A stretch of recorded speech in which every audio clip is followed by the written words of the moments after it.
Welcome to episode 22 of the Comedy Defect podcast. My name's Winter Phonander. I'm a comedian and the host of this show. This is episode 22 with Yianni Agisilo. I nailed it. I was emceeing the other night and I absolutely butchered Yianni's name. But Yianni was closing that gig and it was great to watch him. I saw him a couple of years ago and he was great then and he's an absolute monster now. He delivers his stuff with joy, with improv, and it's just great. He just unpacks the subject and he just makes it fun and easily connectable. He's been on the circuit for about 16 years. He's been involved in comedy for 20. We were in the car together for over 8 hours and he kindly did this interview for me. You're really going to like this one. It's a great interview. Talks about all the Fringe shows he's done. And I really enjoy talking to Yianni. He's a great guy as well. What's been happening with me, though? Well, I've been moving into my missus' place. I should have it done by the end of the week, so it's going to be big changes for me. I'll let you know how that goes. If you like this podcast, you want to follow us on Twitter, we're there at The Comedy Defect. If you want to follow me on Twitter, it's at Winter Phonander. If you want to come see my live stand-up gig dates, you can find them on my website, which is winterphonander.com. If you like this podcast and you want to keep updated of what's going on, you can follow us on the Facebook page. We can go to the Facebook page, like it there, or you can join the Facebook group, which is The Comedy Defect Podcast. But if you like this podcast and you want to donate to us, you can. We're on Patreon. Just go to Patreon, type in The Comedy Defect Podcast, and donate as much or as little as you want. But if you can't kick something back to us, just leave us a nice review on iTunes or Podbean, because it really helps. That's all I'm going to say for this intro, because this episode is with Yianni Agisilo. Enjoy.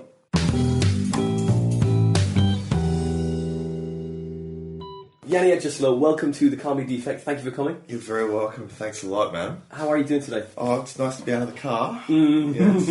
So I'm doing good, man. You know. Yeah. So I don't know if everyone listening knows, but we just drove back from Plymouth. That's right. Yes, Mammoth, Germany. It's a long way. Was it 3.5 hours? Yeah. Yeah, it was a big old journey, all right. Mm-hmm. Difficult. And you're not feeling too good, actually, at the moment. A bit sick, a bit ill. Oh, yeah. A bit sniffly, yeah. Sort of a bit of a sniffle. And you had a few little road rages? Yes, I did on the way. We survived those, though, which is good. yeah, you know. It's only for the people in the car. Yeah. I resisted the urge to sideswipe people, which is, I've got a scratch down one side, that's it. If it, you're a witness, so if that went badly, I could have called back on you for insurance, Well, there was that guy's car that was like steaming smoke out the back, so I don't know if someone else sideswiped him. That's true, yeah. Maybe someone got to him before I did, he got road rage before I had a chance to. Oh, that's a shame. Yeah. And yeah, I saw you closed the night last night. I really enjoyed your set last night, Yianni, and it was great. I loved it. I loved watching that. It was really, really good. You're very high energy and very physical performer as well. It was great to watch. You've been going like a long time, about 15 years, you said to me. Yeah, since I had my first gig in January 2000, so as long as this century's been going, that's how long I've been doing stand-up. Okay, wow. Yeah. 16 years then, wow. 16, I'm getting on 17. Where was your first gig? It was at an open mic night that my friend Rachel used to work at, and I was in an impro comedy group. So we did a bunch of impro stuff, and we did a few shows, and there was a bunch of us in there and we all wanted to do stand-up, but none of us had done it, except after my friend Nick. He'd done one gig at a student campus comedy competition or something. And we were all like, what's it like, Nick? What's it like? I think he goes, oh, it was all right, from speaking from his one gig of experience, telling us what it was all about. Yeah, and then our friend Rachel worked at this place called the Comedy Palace in Melbourne on Brunswick Street. And every week they had this thing called King of the Ring, I think it was called. And the way it would work would be, it was like a gong show. There was this guy emceeing, Adam Vincent. I don't know if you know Adam. He lives up Yes, I do actually. Yeah. He lives up in Luton. That's right. Yes, he does. Yeah, and he was the MC, and he was extremely experienced. He'd been going 2 years at the time. And so we all looked up to Adam. And the way it worked was that you had a maximum of 7 minutes, and they'd gong you when you lost the crowd, and then afterwards they do like a clapometer with the crowd, and you get a score out of 5. Yeah. It was like Edinburgh. And then you get a score out of 12, and that was the way it worked. And so Rachel used to work at this gig, and we'd always say, well, one day we're going to do stand-up. One day we're all going to do a gig. And then this one week, Rachel was speaking to us and said, someone dropped out this week. One of you guys should do it. And we were all like, no, we're not ready. We haven't written anything, like we couldn't possibly do it. She said, just do it. Like, just do it. What's the worst that can happen? You'll suck and it doesn't matter because, no one's watching and, then you'll have done it, right? And we were like, well, that makes sense. So we literally drew straws. We actually got some straws. We cut them into different lengths. We pulled them out and I got the short one. So I was doing the gig and then me and my friend Lawrence Lung, who's still a comedian, he's been to Edinburgh lots of times. He's been on TV a few times in Australia now. We sat in my room and just basically, I had this sheet of paper that I used to write funny stuff down on, like even before I even was going to do stand-up, because I don't know why. I was just like, that's funny, I'll write that down. Why are you writing it down, Yianni? I couldn't tell you why, but it could come in handy at some point. Someday. You're hoarding the humour, yeah. That's it. One day I might use this for something. Yeah. So you did improv to start with. Yes. Impro, you call it impro in Australia? We call it impro in Australia, right, yeah. Okay, just want to drop the V, just, relax, that's it. It's more of an Aussie word, impro, mate. Improv, you've got to actually put that effort in at the end to tie a string on the end of the sound, like improv. Yeah. Forget that, it's impro. Yeah, right. It's impro, mate. Nice. You did that for how many years before you started stand-up then? Maybe 2, I think. Right. Yeah, so I was at university studying law and commerce, which is thoroughly overqualified to be an underpaid clown. Yeah, and then I did a sketch comedy show in my second year, and then the third year, which would have been 98. Yeah, there was these guys who had done a lot of theatre sports at high school, Lawrence and this guy Andrew McClelland, who they set up this group we called Improzac, which is a wonderfully undergraduate name for a program. I mean, that's the rule when you're in an improv group, isn't it? You start with impro and then you just add words that can start with pro. Like, so, Improzac, improfessionals, probability, whatever. Pun it up, like, yeah. Absolutely. I mean, you're not going to be... Well, no, you could call it. Anyway, so we had this group and we did like a show, like a 1-week run at the university theatre, which I've never seen the videos since, but I remember it being hilarious. Yeah. I bet it wasn't. Right? I bet it wasn't, but I'd love to see it. We did that, and then the year after that, we did a show at the Melbourne Comedy Festival. So that one was called Channel Surfer. So it was all based on pop culture and stuff, and we did like movies and sitcoms and whatever. And that was 99, and then in 2000, that's when I started doing stand-up. But it gave you a good base to launch from. Yes. That you got rid of nearly all of your fear, I guess, with the improv. Nailed it, and and you. So it really it sets you up for stand up really, because okay, that's fine. If it doesn't go well, I've still got all this other skill that I can fall back on and go right. Okay, we can just and keep the momentum going with all these extra MC skills, if you like. Yeah. Well, I mean that's being a bit reductive to improv, but it's just saying you have more freedom, more choices, really, isn't it? Well, that's true, yeah. I mean, it certainly was helpful that it wasn't going to be the first time that I'd been on stage, but it was going to be the first time that I'd been on stage by myself. And also, what I tended to find when I did improv was, if you've done a lot, that I find like that there's people who are very good initiators, and there are people who are very good responders.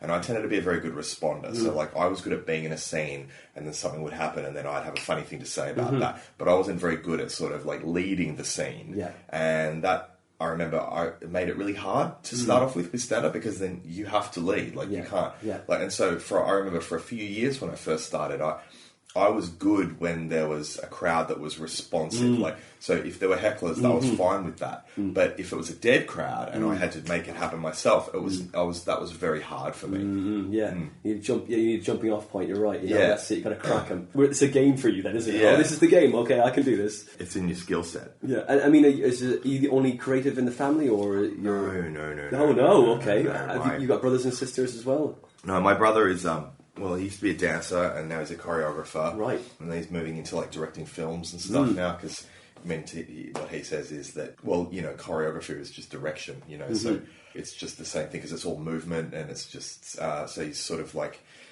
he does music videos and things like that, and he's fantastically creative. Like, I'm always super, super impressed whenever I see anything that he does. And my mum's side of the family all paint. Like, my great-grandfather used to paint church icons, right? So for Greek Orthodox Church. So there's this church in Fawkner in Melbourne, and basically like the whole dome and everything all around the world, all around the walls, all the icons, they're all painted by my great-grandfather. Wow. And yeah, so that was his job. That was what he would do, and he was very heavily involved in the church. And then my grandma painted, and my mum paints, and my dad is a lawyer. And but he used to sing as well in a band. So no, there's lots of creative stuff. But I mean, I think like most people are creative when they're allowed to be. It's true. Yeah. Yeah, I think so. So I don't think you meet anyone who you go, did you ever like drawing as a child? Never. Did you like singing? No. Dancing? No. Like, what did you like doing? Childhood was just a chore to get through before I could get a job. That's and really join the rat race. It's not a thing. Finally, I'm working in admin. Thank God. Yeah. That was a long 18 years. Okay, with the creative stuff, Yeah. I think you're right. I think you've got to be allowed to. It's got to be in your culture, or maybe hopefully in your family. Someone has to be a bit creative, and they continue it. With your schools in Australia, were they very encouraging of creative arts, or was it, we've got an art class, or we should do this, you might find your calling, or what? Or they just kind of like, look mate, just go go. I'm sorry, it's a terribly Australian accent, but just go and work down the mines, mate. Go and work down the mines. So that's an interesting mixture of a Cockney accent, an Australian accent, and Northern English culture, I guess. Yeah, maybe. Yeah, go work down the mines. Tip mines. Yeah. Oh, to mines. Yeah. I think at primary school, everyone's pretty supportive of you being creative. Yeah. You know what I mean? Like, because, you still do art and you do drama and all of that, all within your classes. And then even within your classes, they'll be like, in primary school, they'll be like, we're doing a project, draw a map of Australia in geography class and whatever. So all of the stuff you do involves some sort of creative process. And I guess that's why it's fun, so... When you get a geography assignment, you can bust out your dough and pencils and, and that's part of it, then it's a lot less of a chore. Yeah. And then my high school, like I went to a real fancy private school. Oh. So it was like the Melbourne equivalent of like Eton. Oh, wow. Yeah, so it's a proper fancy school. And that was very academically, there were two things that they were pretty big on, and that was academics and sport. Right? So, and I would suggest... glamour-wise, sport was number one with that. But they had a lot of resources, so they always got very good marks and, a lot of very, very strong students. But I wouldn't have said it was a very arts-oriented school. Right. Like, they offered it, and there were some great artists there. But it wasn't like it's not like if your kid had artistic aptitude. Like, if I have a kid and they are artistically minded, I wouldn't send them to Scotch College, which is where I went. Like, not because it's not a good school, it is, but it's like I would send them somewhere that is focused on that, that for whom it's the main course. It's not an ancillary dish. It's not garnish, And luckily, I was quite academic, but my brother... is highly intelligent, but was never really academic when he was a child. And he went to a different private school. I don't know why my parents sent us to different schools, right? But, about halfway through that, he actually went up to my parents and was like, I think you're wasting your money sending me here. And then he ended up going to the local public school, and then he ended up going to dance school. Because that was something he sort of discovered halfway through his teenage years. I did as much artistic stuff as I could. Yeah. Like, I did a lot of school plays. But then that's a weird thing. It's a weird thing, school plays. Who they cast for things, a lot of the time when you're like 15 or 14, a lot of it more depends on how confident you are. Two, your physical development, like if someone's meant to be an adult, they'll just cast the tall kid. You know what I mean? They'll be like, you look like an adult, we'll cast you. And you go, but I'm a much more convincing actor than that person. They'll be like, yeah, but you don't look right for the part, which is perfect training for a career in acting, right? Because that's kind of how it is. Yeah. But, also I think it depends on your relationship with your teacher as well. Because, I remember I got like an A+ in drama in year 8, and then I got a D for it in year 9 or something because I just hated my teacher and he didn't particularly like me. I just hated that guy. Like, it's just... Well, I just remember, like, he wrote this play. Like, he wrote this play and he was like, oh, we're going to do a play that I wrote, which must be great, when you have this cohort of 15-year-old boys available to you, and you can just go, fuck it, I'll just write a play and then we'll do it. So how many shows have you done then, Yianni? Is it solo shows? Solo shows. How many shows have you done? I think it's 10. Wow. I think it's either 10. Do you know all the names? Oh, yeah. Oh, yeah. So what was your first? Okay, my first show I did in 2003 at Melbourne Comedy Festival, and that was called USA. Right. And that was because I'd just been to the States, and I was like, I'm going to do a show about the United States. And it was all right, I guess. It was just exciting for me to do a show. So I couldn't even remember half the stuff that I have in there now. And then I did that, and then the year after that I did a show at Melbourne Comedy Festival called Black and White, and that was about whether truth is absolute or relative. You know, I just jumped up to something a bit more deep there. And then I did, what was that? That's 2004, and I didn't do a show in 2005. Then in 2006 I did a show called Yianni's Head, and it's like Inside Out or Herman's Head, you know, the movie Inside Out. So I basically sort of split up my psyche into like 4 main characters. I had like love, fear, libido, and what was the other one? Logic. Yeah. And then I just did a show where there'd be bits where I'd be doing stand-up as me, and then there'd be bits where I'd cut into like scenes in my head where, you know, I mean, it's an old trope. Great, I didn't come up with it. Yeah. So I did that, and then I did that in Edinburgh as well. 2007, I didn't do a show.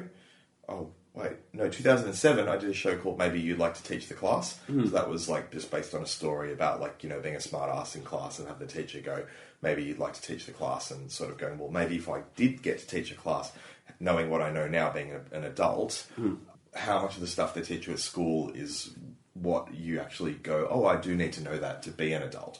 So that was the premise of that show. And then 2008, I didn't do a show. 2009, I did 2 shows. I did one called They Fuck You Up Greek Parents, and that was about my Greek family. I did one called The University User's Guide, so that was about space, quantum physics, that sort of thing. And I did both of them in the same year. A lot of shows. In 2010, I did a show called... No, so that's wrong. Those 2 were in 2010. 2009, I did a show called MP Threesome, and that was a show about... It was a show about a love triangle I was involved in, but then I did it with music. So, I had like a lot of sound cues, and I would trigger off stuff. So I would just use music or sound cues or sound effects to sort of enhance the storytelling. Yeah. So I did that in 2009, and that was at the £5 Fringe, which is a thing that doesn't exist anymore. Right. That was a thing in Edinburgh run by GSOH, which was John Briley. Right. It was a good idea. It was basically just, you know, a bunch of shows that cost $5, which is a good price point, I think. Yeah. You know, this is before Free Fringe was really big. Then, so that's 2010. Then 2011, I did a show called Things That Make You Go Ooh, and that was about coincidences. And sort of like just was based on a story about this massive coincidence that happened to me. And then 2012, I did a show called Number, and that was a show about numbers and autism. And then 2013, I did a show called Think Big. Yes, I saw that. Yeah. So that was the one that was about ambition, and that was the show where at the end of the festival I booked the Edinburgh International Conference Centre and tried to sell it out, which I did not do, but I still sold it was almost 400 tickets. It was over half though, wasn't it? No, it holds 1,200. Ah, okay. It holds 1,200, and I sold about 400, which was still good. I really did think I was going to sell it out, like I did. Yeah, you had Ed Byrne as well opening for you, didn't you? That's right, yeah, and he promised to do that if I sold more tickets than he did that night, and I didn't, and he did it anyway. Oh, good man. But I mean, yeah, it was nice of him, but I could have done with the extra 10 minutes of stage time. So that was 2013. Yeah. Then 2014, what was that? That's 3 years ago. What did I do in 2014? I took a year off. That's right. After the whole burnout of trying to sell the bloody venue, I took a year off, and I just came up and watched stuff, and it was great. Great. And then last year, you'd think the one last year would be the easiest one to remember. I know what it was. Yeah. Last year, I did a show called Why Did the Chicken Cross the Line? And that was about where's the line in jokes. That was the short version of that of that show. And I did that at the Stand, and I did Comedians Against Humanity for the first time. And then this year, I did The Simpsons Taught Me Everything I Know and Comedians Against Humanity again. So I think that's 10 or 11 shows. Yeah. If you count Comedians Against Humanity, it might even be more than that. Wow. And so you're continuing the Comedians Against Humanity, and you're continuing the Simpsons show? Well, I'm just touring it where I haven't taken it. But yeah, Comedians Against Humanity is great because it's a lineup show, so I get 3 comedians every night, so I can book different people through it. Plus, it's improvised, so it's different every night. So I can take it to different places, and people can come back and see it again. Yeah. But what's interesting about that is that show came out of an idea that didn't work out, because originally my idea for last year was I was going to do the show at the stand.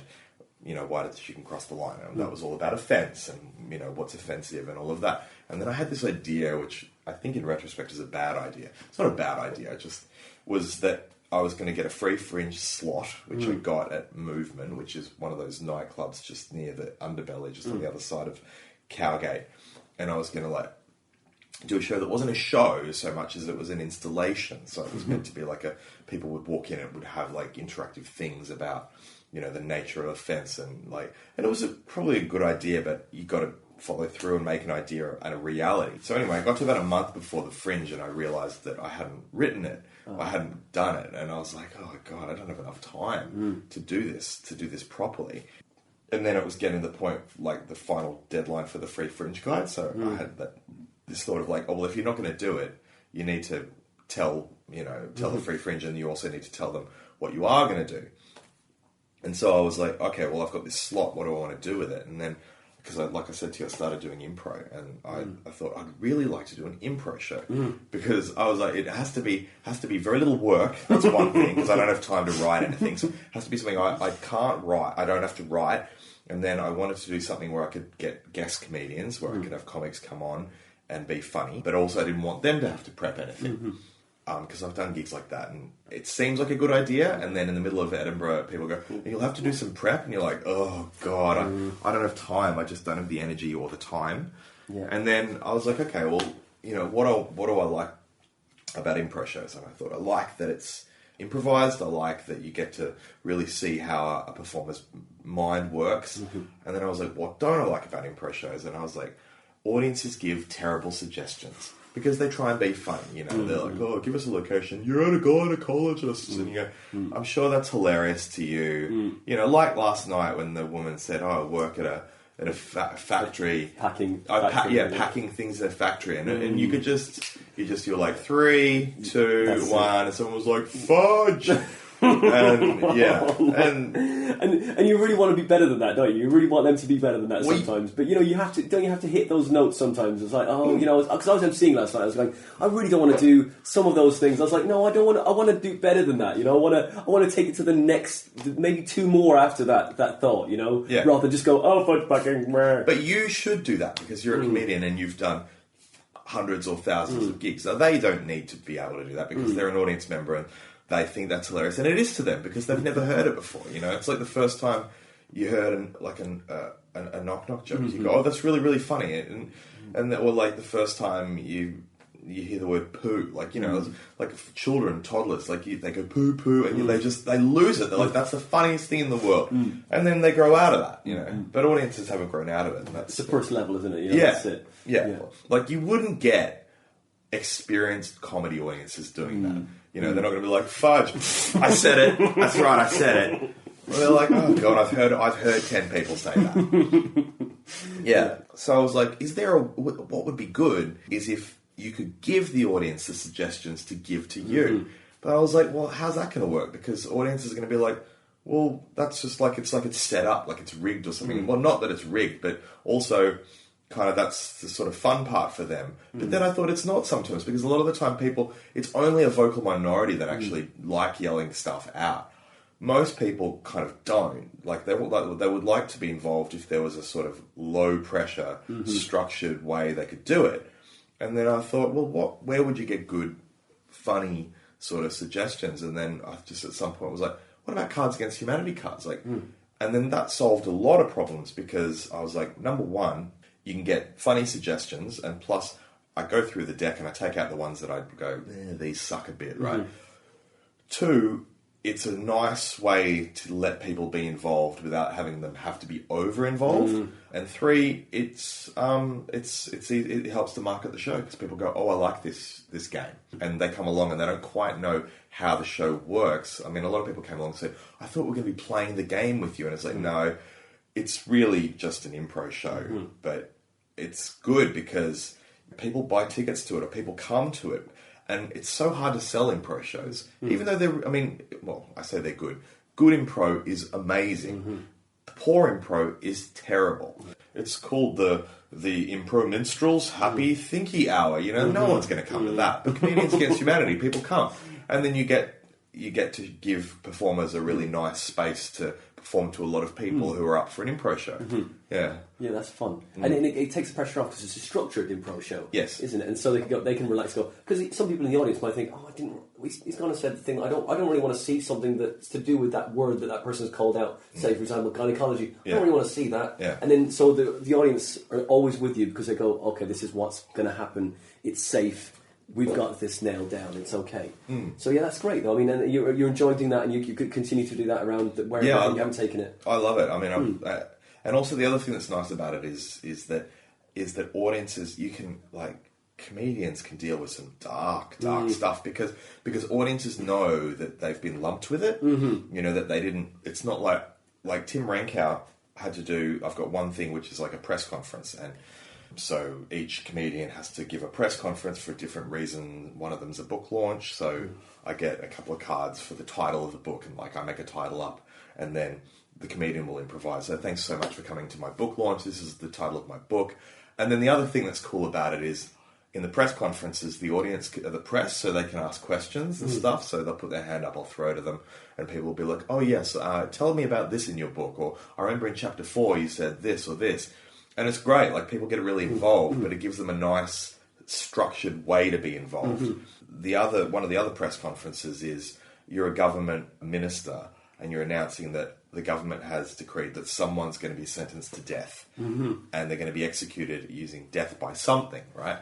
And anyway, I had Tim Rankow on, and if people listening don't know, Tim has cerebral palsy, right? And so Tim comes on, and Tim's great at this show.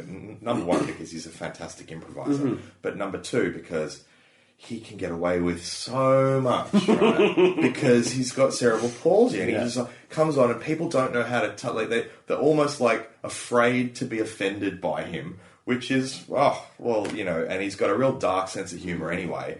So I got him to do the gays have been sentenced to death by the Jews, right? Which I would never give to anyone other than Tim, because everyone would be like, "No, thank you." But he nailed it, and it was hilarious. And it was one of those things where I was like, you could never, ever do these jokes as stand-up. You couldn't. It's like set lists, when you watch someone do set lists and this stuff comes up that you go, I remember I did set lists one night, and I got In Defense of Jimmy Savile. Okay? So it comes up, and of course everyone, goes, "Ooh." And I remember I got one of the biggest laughs I ever got, which was just... Because I remember having this thought when I was having a conversation with someone and they said, it was terrible that Jimmy Savile died and he never had to go to court, he never had to pay for his crimes. And I thought, yeah, you're right, that is absolutely terrible. But then I just thought, well, there is actually one person for whom it's not terrible for, and that would be his defense lawyer, right? Because there would have been some poor bastard whose job it would have been to go into court and have to defend Jimmy Savile. And so I just basically made jokes about that, you go in defense of Jimmy Savile, I'm saying that would be that poor bastard, and you'd have to sit down with a pen and paper and go, what am I going to say? How am I going to try and justify this horrendous person's actions? And you come up with something along the lines of well, ladies and gentlemen, what is it really that my client is being accused of? Well, I would suggest my client is guilty of nothing more than being impatient, right? And I said that, and everyone was like, "Oh," and they just lost it. But I couldn't do that as stand-up. No. But you can do it as improv. Yeah, they know the rules. You got to go with it, isn't it? That's it. And they know this is a safe place for it, and it's not the intention. Yeah, and then I hadn't thought about that before 2 minutes ago. When you do it as stand-up, people go, "Oh, you've sat in a room and you've thought this through, right? Yeah. You should have thought better." But with an improv show, that's why it can be really satirical. Every now and then you get a thing where, I read Radu Isaac do, we had to put Muhammad to death, and it was and it was great, and I've got it on video, and it's just... and you just can say very satirical things that you'd never get away with normally, and it's a real nice safe space. I'm not saying it's always like that, but it can be, and when it is, it's just fantastic. Mm-hmm. Yeah. Yeah, and so the Simpsons one is what you're doing like more regularly now, is that right? Well, that was my festival show for this year, so 2016. It was like I started doing it in Perth, and then I did it in Melbourne, Sydney, Perth again, Edinburgh, and yeah. So I mean, but it's not exactly a hard sell, that one. But you know, I love The Simpsons, and like so many people, and I've just watched it far too much. But I remember I had that idea like about 2 years ago, and I was like, I'd really like to do a show about The Simpsons. But it came from, I remember I was having a chat with a friend of mine, and I was saying, you know, like the worst thing is, because for me and for so many people, The Simpsons is like, it's not just a show. Like it's sort of transcended that. The references, for if you're in the know, right? If you're a Simpsons fan, the references have just become part of your language. You know, like when something happens, there's a relevant Simpsons quote. You just say that, and all the people who are also Simpsons fans go, "Yes, that's exactly right." And that's fun. Like it's a really nice bonding thing that we have, and especially almost now, because now there's so few shows like that have that, because, you know, it was on when there were 4 channels or whatever, and now there's so much stuff, like you just can't keep up with everything. Yeah. It's almost the last show we might have that's going to have that thing of that, like, everyone watched it. So yeah, I just was talking to someone about how, like, every now and then, like, I'll make a Simpsons joke around my mum and she won't get it. I'll have that thing, I'm like, I wish you got that. Like, I just wish you got that. Yeah, and so I was like, I'd like to do sort of like a show about that sort of shared cultural things that we have, and sort of do that through the medium of The Simpsons. So yeah, and I had that idea while I was still writing the show before. But it's that thing. I mean, like 10 years ago, I remember more than that, when The Simpsons was first in its height of popularity. Yeah, early 90s. Yeah, I remember sitting in the pub with my brother, and like the pub just shut up when the 6 o'clock Simpsons came on. Pub shut up, watch The Simpsons in the pub. You know, that was it. Wow. That was the focal point. You know, it was crazy. Yeah, I remember doing that. So it's a great hook, isn't it? It's like, you know, everyone can reconnect on that. It's in a collective consciousness. Yeah, that's right. And so it's an easy sell, which in a massive marketplace is definitely a help. But it was never done in a cynical way. I wasn't like, all right, well, let's get these cunts in then, shall we? You know, like I love the show, and I can, and I think, and that was another thing. Like when I was writing it, I was like, this has to be good, because if you're doing a show about something that people love and it sucks, they will hate you. Like they will hate you. Like you know, if you're doing a Harry Potter show and you don't know your shit, and people are going to know more than you in the crowd, you're not going to last 10 seconds. You know, because people will be like, you don't know what you're talking about, do you? So I was really sort of aware that I had to know what I was talking about. But it's. One, I love the show. 2, the more I've dug deep into it, the more I've found. Like, I listen to a lot of the directors' commentaries, and you hear these great stories about the writers and about the guest stars that they had. Like, for example, like in that monorail episode, like Leonard Nimoy's the guest star, right? But he wasn't the original choice for the guest star. Originally, they were going to ask George Takei. Oh, yeah? Yeah. Now, George Takei had already been on The Simpsons in season 2. He was the sushi chef in the Fugu episode. And they said to George Takei, and they said, do you want to come? We're going to do this monorail episode. I'll digress just for a quick moment. Apparently, Conan O'Brien wrote the monorail... Well, not apparently. Conan O'Brien wrote the monorail episode. But he got the idea for it when he was driving home, and there was a billboard, and all it said was monorail. That's all it said. And he got the idea from that. But yeah, so they said to George Takei, do you want to come and do this monorail episode? And he was like, I don't think I should, because... And they were like, why not? And he goes, I don't want to say anything bad about monorails. And they were like, why?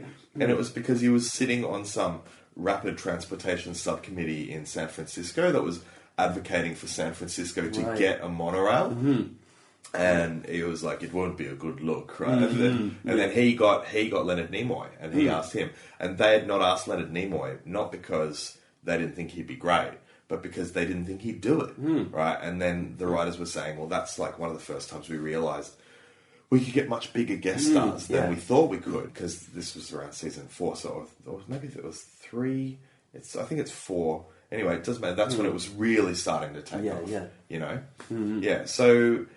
there's that, and there's these internet groups now where people make memes, and like it's just amazing how pervasive this Simpsons culture is, and it's like I think it's like Shakespeare. Like I think it is. I think it's like Shakespeare for our time, right? Because and I know that sounds ridiculous because Shakespeare is Shakespeare, but Shakespeare wouldn't have been Shakespeare 20 years after Shakespeare first started writing stuff, right? It would have been like, oh, that Shakespeare's big, isn't it? You remember it was massive. Everyone loved Shakespeare. But in like 300 years, it could be our Shakespeare or something like that because it's got so much content. I mean, there's a lot of it is not amazing, but then same with Shakespeare. Like, there are better and worse Shakespeare plays. Yeah, you've got your golden age of Shakespeare, and they're like, he's not writing another Henry play. Season 1 and Season 2 are amazing, Yeah. So you're doing that show, and have you got a show planned for this year coming? Yeah, so this year I'm doing a show. It's going to be, I'm writing it now. So it's called The Unpinchable Pink Pen. Unpinchable Pink Pen. And, well, you know this because I did some material about it last night, but that came from a story where my friend Tiana, who works on a cruise ship, was telling me that she purposely, even though she hates the colour pink, she buys pink stationery because the men on the ship won't steal it because it's pink. And I thought that's really funny. Like, I just think that's really crazy. And then since then, I've spoken to a lot of friends about it. I've had 3 other friends say they do the same thing, right? 2 female friends say in the office that they get pink stationery, purple stationery, and also because apparently it's on sale all the time. It's cheap and no one will nick it. And then my mate was like, yep, my mate who's a smoker was like, yep, that's why you get the pink lighter, right? Because no one's going to nick your lighter. That's where I got the title from, but I already had the idea I wanted to write a show about gender roles, right? It sort of evolved, like, initially I kind of wanted to write a show about feminism, but from a male perspective. I've sort of gone off that a bit because I was thinking of calling it feminism mansplained, right? But then I don't know that that's necessarily my thing to talk about, right? And as it's gone on, like, and then it became a show about gender roles, and I'm like, I do feel I can talk about that because, there are definitely male gender roles and female gender roles, and they're the opposite side of the same coin. So, if you're talking about what's masculine, you are also, by definition, talking about what's feminine.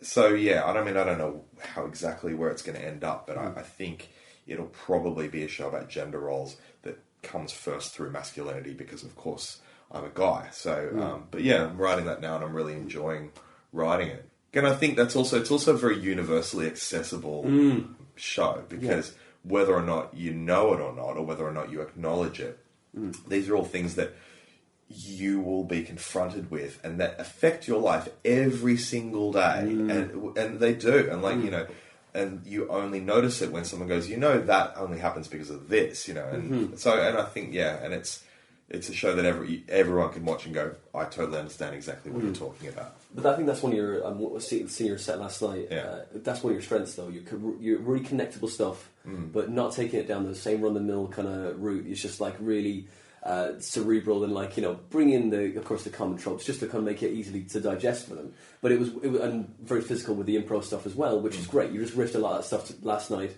From what I saw, it's going to be really good fun. And you're doing that in Edinburgh this year? Yeah, I mean, that's the plan. Do you know, you're not, of course, we haven't applied yet, innit? But you're in a room, and that's it. Not yet. That's it, too soon.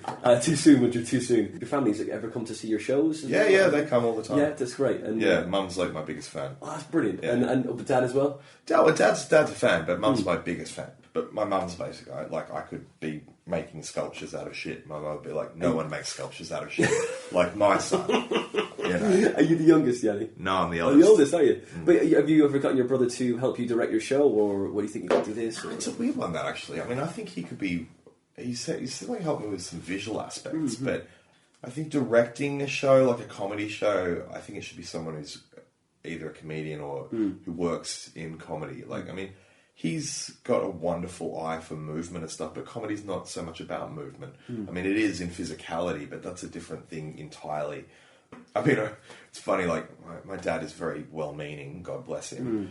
But, like, I remember when I first started, so maybe this is when I was 20, maybe 21 or something, so my brother was 16, and he was at dance school, and my dad would be like, and when people give you an idea, and you can tell... They haven't thought it through. They've just gone, well, this seems to work. He'd be like, why don't you, Yianni, why don't you get your brother to do a bit of a dance before your show? And I'm like, how do you see this happening? Have you ever been to a comedy show where they go, and here's one man dancing, and then we'll have the show? Like, and it's like, well, number one, everyone would be like, why? And the only real answer to that question is because it's Yianni's brother, and his dad was like, put your brother on, will you? You know, like it's like he's 6 and you're 11 and you're filming a video with your dad's video camera, and he's like, look, include your brother, will you? You know, he's very upset that he's being left out. Yeah. Yeah, and I don't think my brother particularly would have liked kind of going, hey, you know, dancing in front of everyone. Yeah. But, you know, it's very cute. Yeah, that's it. But that wouldn't work. No. You've always been involved in performance and stuff from like, you know, from improv from when? From what age was that? 19, I think. 19, okay. So, and then you went to do a degree in... I was already doing the degree. Oh, you were already doing the degree as well. Yeah, You're doing it both at the same time. Yes. So you're like kind of sneak on the side, kind of sneakily doing the improv and it's kind of this is more of the It is allowed. They do encourage you No, to have I know, extracurricular. No, I know. I'm off to the theatre department. Don't tell anyone. Don't tell anyone. Don't tell, you're coming out to your parents and saying doing improv. Yeah. But you knew straight away when you do the improv, like this lawyer and finance thing is not what I want to do. Is it? Well, You I thought mean, back up, I don't think it happens as quickly as that. Like, you know, as much as it's very rare that you walk in and you go, and I saw her across the room and I knew we would be together for the rest of our lives. Like, I mean, it's a lovely, florid, romantic notion, but it's not really how things work. But it's definitely the case that, you know, I started doing comedy, you know, through whatever. Like, I mean, when I did a sketch comedy review in my second year, and I thought that was great, even though I was a terrible actor because I was so self-conscious, and I've seen videos and I'm like, oh my God, I can't watch that. And then the next year I did the impro show, and that was even better. And then I started doing stand-up, but then, so by the time, and then I took a year off after university, and I had deferred this job that I had at this law firm. So by the time I came back and I was at the law firm, I'd been doing stand-up for 3.5 years. So it wasn't like, you know, when people, I mean, it's funny, you tell people, I used to be a lawyer and now I'm a stand-up comedian. And in their head, they picture the way it worked was, you know, the drudgery got too much and I was sitting in the office, and one day I just had this idea like, screw it, I'm going to be a comedian. It's like, no.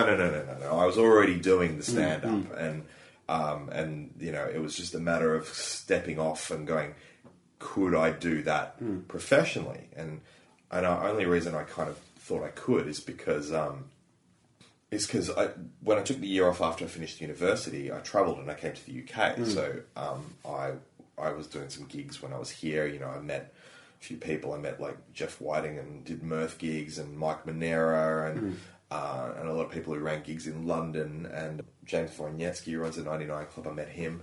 And then I went back home because, you know, it's prudent to do, because you've got to do a year to get qualified as a lawyer, right? So if I hadn't done that, and then I decided later on that I wanted to be a lawyer, I would have missed out on that. So I did the year, and then... And how was that? How was that year in that job? Was tough going? Like, you just... Well, I mean, it was tough going in as much as some nights I burned the candle like big time at both ends. So I was doing this radio show once a week on this student youth network that they had at RMIT, which is a TAFE college in Melbourne, and I do it on Tuesdays, which was coincidentally also when I do an improv gig in the evening. So I'd get up, and it was breakfast shift, this radio show, where this show called Toasted, and so like I have to get up at 5, right, or like just before 5, shower, go in. The radio show would be from 6 till 9. Then I would go to work from 9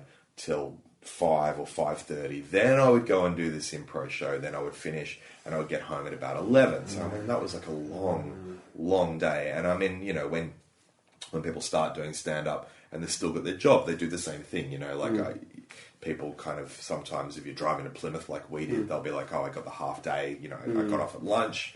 But oftentimes people just go, well, I can't go out of town because I've got work. So, I mean, it was fine. I mean, I didn't hate the job. Like, I mean, I would have grown to hate the job, but I didn't hate it at the time because, you know, it's intellectually interesting. You know, there were people around. It was a big company.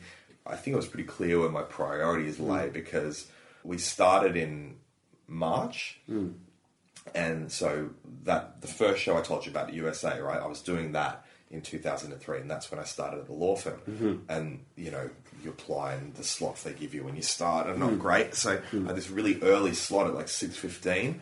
So I was asking my partner, the partner at the law firm who was managing me, just to let you know, for the first 3.5 weeks, I will have to be leaving at about 5:30 every day. So, when everyone else is coming in and going, right, going to make me a good impression. I'm going to tell everyone I'm a go-getter. I'm like, you are very much secondary here. Just got 1 year here, guys, okay? Just going to do my work experience and then I'm completely qualified, yeah? Yeah. Well, by the end, they did say that to me. Like, they said, what are your plans for next year? Which is code for, you're not going to be here next year. But that was fine because I didn't plan to be there the year after by that point. And if I had wanted to stay, I wouldn't have gotten to a point where they would have said that to me. But I just remember I would I worked at this office and, I don't know, in offices there are people who are office people, right? That's what they're going to be doing and that's fine. There's nothing wrong with that, but and then there are sort of misfits, they're like office misfits, the one who you kind of look at and go, how did you end up here? I guess you ended up here not because you want to be. I mean, but not that everyone wants to be there, but there's different ways of not wanting to be there. Like, I would sort of befriend, not befriend, but it just happens that way. You end up friends with the sort of slightly quirky, artistic people, like the one, this one woman was in a band outside of, so we're friends, right? Because, we can talk about that sort of thing. And one person, she's like, does painting and everything like that. And I remember this woman, Kristen, asked me once, she said, well, so you do stand-up, right? I said, yeah. And she was like, are you good at it? And I said, yeah, I think I'm pretty good at it. And then she was like, do you reckon you could do it for a living? And I said, I thought about it. I said, I think I could. And then she just said, look, I've been here for 8 years. Let me tell you something. If I could do anything else, I would do it, right? And that really stuck with me. And I was like, oh yeah, I could just, and that was sort of around then I kind of resolved to leave. It's like those people who are in those jobs for their lifers, That's nothing wrong with that. They're fine. They've made their choice. Yeah. But they're like, avenge me! Avenge me! I've been here forever! And you're like, I'm going to do it for you, man. Oh, you guys, I'm doing this. Yeah. Thanks. Of course, I won't thank you when I win any awards, but... drops pen, walks out. And drops pink pen, walks out. But, but it was that thing also, like, people... I'd pop back in and visit, every now and then and say hi to people and how you going and whatever, and it's much worse since you left. Not like worse, but they're just like, it was nice having you around, because I would make jokes and I would be funny and, and people are like, oh, that just helps, and this was always low-level stuff, like the administrative stuff. We're like, oh, it's great having you around, Yianni. Like, the partners were like, shouldn't you be working more? We haven't ground you down yet. Yeah, you're not fitting that cookie cutter yet, Yianni. That's what it is, isn't it? They're not all Mr. Burns. Look at them all, Smithers. Slackers. Every one of them. What are you going to be paying you for? I don't think it was quite as nefarious as that. Right. Go back to the office one day, guys, came back, high-fived them, guys, I've done it. The little victory lap around the office. Yeah. All 3 floors. I don't think I'm fit enough. Had it for a year and a half. But the last while I was just saving money to move back here. Yeah. And then I got to move back here because, the reason, I'm here on a Cypriot passport, so I follow Brexit with some personal involvement. But 2004 was when they expanded the EU, or when this country went to shit, depending on who you ask. And Cyprus was one of the countries that got admitted. So my family's from Cyprus originally, and so since my dad, not my mum, mind you, was born there, my mum was born there, but it's only the fact my dad was born there that entitled me to citizenship and a passport, because of course, patriarchy. Yeah, that's it. And we went there in 2004, and my dad, I'm so glad my dad was there, because there is no way I could have navigated the system and got myself a passport without my dad there, because we went, it was just a shambles. You'd go to the capital, Nicosia, and it's a tiny country, it's not big, you can drive around it. And you'd go in and it's nothing like any sort of proper country where, take a ticket and sit down and we'll call you and here's a form. Like, you literally got to grab someone and be like, hello, we're here for this. And they're like, oh, that's Bandeli, you want over there. You go over to Bandeli, he's not there, and like, where is he? Oh, he's around. And then they just walk off on you. And like, there's no system. We got it done in the end. And then this was in July and August 2004. Right. And I know that because I was like trying to get the passport done because I wanted to come over during the Fringe in 2004. And it got to a point where I was like, well, like I've got my Australian passport, so I can definitely fly into the UK. I can't technically work with it, but I wasn't going to the Fringe to work. I was just going to watch stuff. So I was like, I'll just tell them that that's what's happening, right? Because I said to my dad, well, just when you get the passport, just mail it to me, right? So that's what they did. But like when I arrived in Scotland, I flew in and they said, passport please, purpose of visit. And I was like, well, you see, I'm moving here, blah, blah, blah, blah. However, of course, I don't have my passport at the moment, but my dad has it, right? And then I was like, and then they were like, but you don't have it here. And I was like, no, but I'm not working now. I will at some point in the future be working, but I'm just, at the moment, I'm holidaying. And they were like, but no, you've expressed an intention to stay. And I had to, it was fine in the end. Like they kind of believed me, which is probably because it was true. Yeah. So, because what idiot walks in and, says, hello there, I don't have my passport at the moment, but you can be sure I have one, Like, you wouldn't do that so blithely unless you really were. Yeah. So it was almost like I was such an idiot that they believed me. Put all your cards on the table. Fair play to them. That was surprising. You should just send you back, isn't it? They could have done. Yeah. But I mean, if I get Brexited out of here, I could literally say I was there the whole of Cyprus's, the whole of the period that a Cypriot was able to live and work in the UK. I was there. I've been to Limassol yes. and Sponge Factory, the Sponge Tour.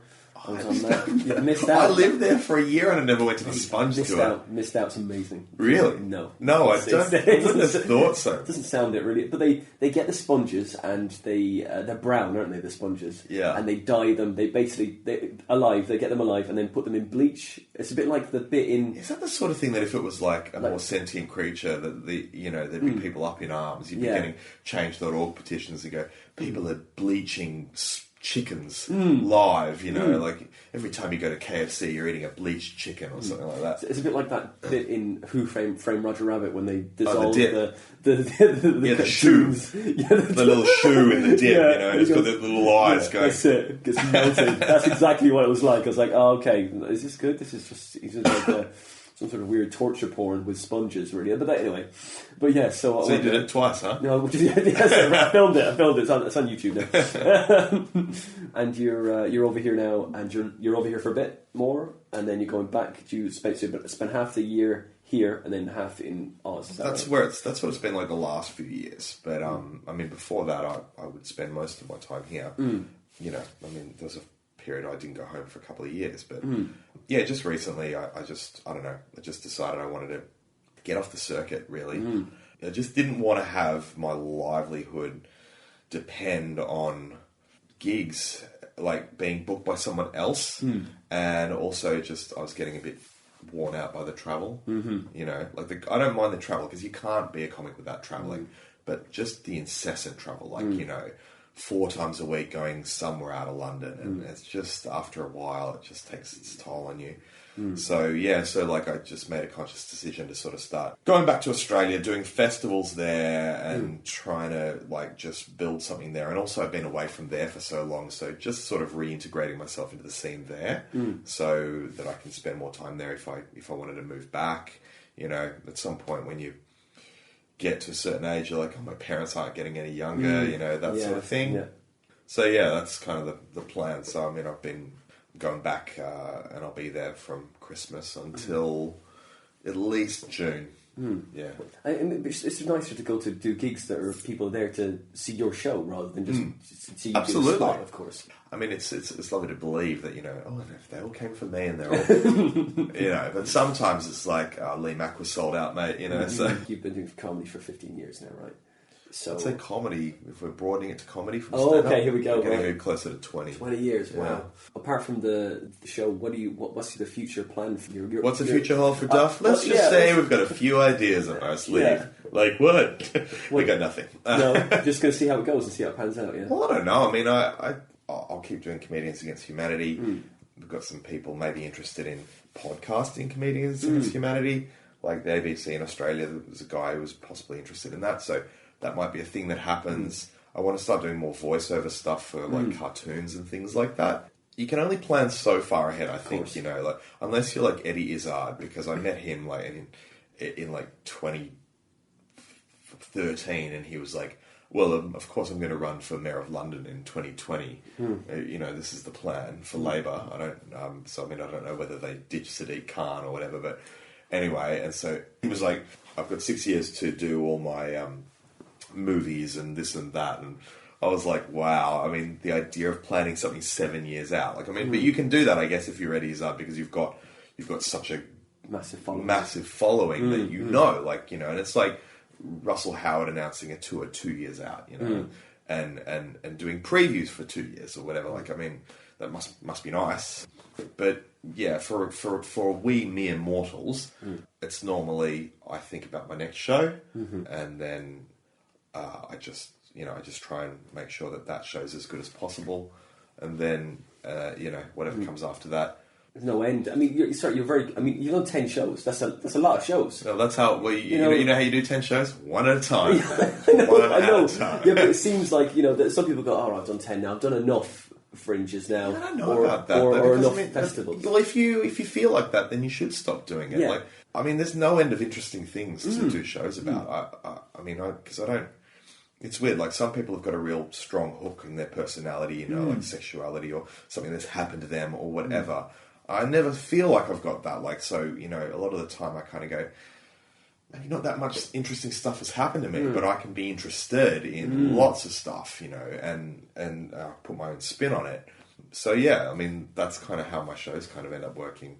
Which is great, which makes you work harder, forward you into areas that people don't really follow that much. Everyone wants, I need a hook. What is my hook? You know, my show is going to either create my hook or solidify my hook. Yeah. And when my hook's worn out, 3 or 4 shows later, maybe that's all I've got. But you can continue to turn over new stuff because you're always I'm interested. I need to continue. You're going to continue to be interested. Yeah, and I love the process. You know, I love the process of conceiving a show, researching the show, writing the show, performing the show, tweaking the show. You know, to me, that's. I mean, you know, I don't know how anyone could be a comedian for 20 years and just cling onto their material. You know, I understand it because it's hard to let go of your material. You know, and if you had to drag yourself just to write that 20 minutes, and the idea of climbing that mountain again is petrifying. But to me, like that's like, you know, it's like one of those movies where they go, I want to live forever, but then you lose everything that makes life worth living.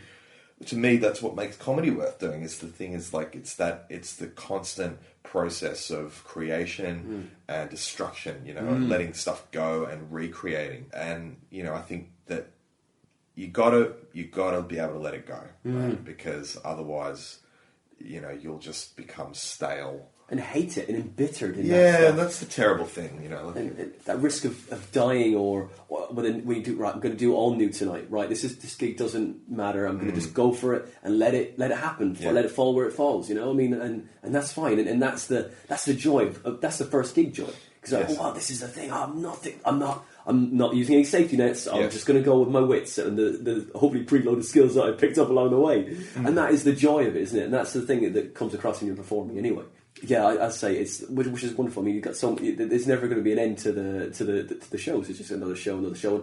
As you've made these shows, which is the one show that you feel that has yeah, this is me. It's always the next one. It's always the next one. Yeah, because I always feel like you get you learn more about yourself, like, you know, and in doing that, you feel like, oh, I could do even better the next time. You know, it's that thing, you're always reaching for something that's just out of reach. Yeah. But it's the process of reaching that, like, you know, just how do you walk? How do you run a marathon? Just one step at a time, and you're just always going. It's just there. It's just the next step. This is the next step. Yeah, I don't know. I think this one will be the most. It's weird because it's not necessarily. As I read that. I read there's this thing on Chortle yesterday about Richard Gadd was voted it was something about Scottish people, and it was and it was his most personal show yet, right? And I was like, well, I haven't seen his show because I've got tickets. I'm going to go see it at Soho Theatre. I didn't get to see it in Edinburgh because I clashed with it. But that story that he tells in that show about being sexually abused is very personal. And like I said to you before, I don't feel a lot of the time like I have that sort of story to tell, but in sort of finding a way to articulate your thoughts about whatever it is that you're talking about, I feel like that's very personal as well. And sort of like the show about gender roles, and I think that's also a very identifiable way to be personal, So yeah, I don't know. Hopefully, I'm getting better. You always want to think you're getting better because you do see comedians and you see them they've either lost the joy or they've lost the edge, and over a period of 30, 40 years, because people do comedy for that long, you get that whole grandpa thing happening where they're just not funny anymore to people now, and that must be quite harrowing, and I'm always petrified that's going to happen to me. At some point I'll be that guy, that I'll be on stage and people, who are 20 or 25 will be like, what's this? I'll bring my dad to it and then I'll walk out, I just never want to be that person. I don't know. Because you watch, George Carlin was funny till he was dying, So funny's funny. Just got to keep the evolution going, keep writing that show and keep reaching for that next... And keep being engaged with what's happening in the world, I wouldn't say that I'm engaged with, say, music the way I was engaged with music when I was 20, right? But I'm certainly engaged with social issues. I'm certainly engaged with politics more so. And, that's really when it comes down to it, what the world is, politics is people go, oh, it's boring politics, but it's not. Politics is how we make the decisions about what world we live in. And so, to be engaged with that is to be engaged with what is happening in the world. And I think if you, as long as you keep, maybe I can't write a joke about, what's on TV. I certainly can't because I don't watch that much. I'm not going to write a joke about Dancing with the Stars or anything like that. But I can certainly write a joke about, what it means to be a human being, whether that's male or female or trans or, in the world today. And that's constantly changing, what it was for my mum and my dad, totally different to what it is for us now. And what it's going to be for our kids will be totally different as well. But that doesn't mean you can't comment on it because you can always be, and especially more so now, with the internet, time was, if you wanted to know what was happening with young people, you had to hang out with young people, which was difficult when you were 50, right? But now you've got access to all the information that you need, and I think that's a good thing about, the internet for all its pros and cons. I think it's actually probably best for older people. The irony is old people now, quite old people, probably don't know how to use it that much, but when we're old, we'll be fully engaged with it. And, I think something like the internet is at its best when you get isolated people, when people are old and there's no one around, but they can still have contact. Whereas time was, old folks' homes would be just a bunch of people sitting out, staring out of the window, waiting to die, So, as long as we don't all blow ourselves up or kill the planet. Well, basically what he's trying to say is it keeps learning fun, right? It keeps you engaged, it keeps you connected with the status quo, what's going on in the world, and the stand-up's like, oh, no, fine, I have a reason to research this, rather than just sitting going, oh, I'll just sit here and watch some of the programs, and that really is just one side of some, made-up sitcom or whatever it is. Yeah. And you're just staying connected by just absorbing all this other information and hopefully making a joke out of it, which keeps you in the know. And synthesizing it into something personal. We can see you in Edinburgh, of course, this coming year, 2017. It's going to be the Unpinchable Pink Pen. Unpinchable Pink Pen. And where else can we see you? I'm going to be in Prague next weekend, and then Luxembourg and Liverpool on the 25th 25th and 26th, I think, of November. Right. And then after that, I'm going to South Africa for a month for shows. And then in Australia till June. So not around that much. I think the best option would have been Plymouth last night. It was good, wasn't it? Yeah, it was great. It was great. I really enjoyed it. I mean, it's every time that gig is great. Every time I go down there, it is. It's a nice room. Yeah. Well, Yianni Agisilo, thank you for coming on the show. Thanks, really enjoyed that. Formal.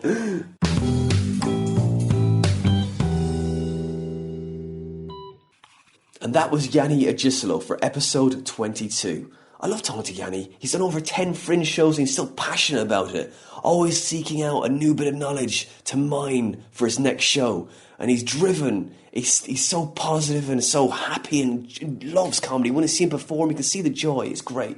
If you like that episode, go to the Facebook group, join it, and leave us a nice comment.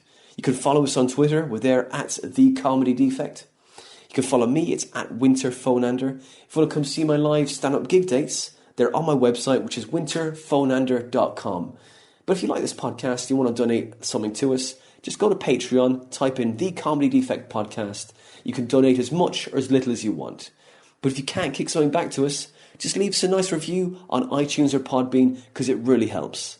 Now, next week, for episode 23, we've got Katie Pritchard. Now, Katie is a powerhouse of comedy. She's a musical comedian. She's very funny. Her background is musical theatre. She can sing. She can play instruments. And she's lovely. She's very funny. Go check her out on YouTube. Go check her out on Twitter. Go check her out on Facebook. And we'll see you next time for episode 23 with Katie Pritchard.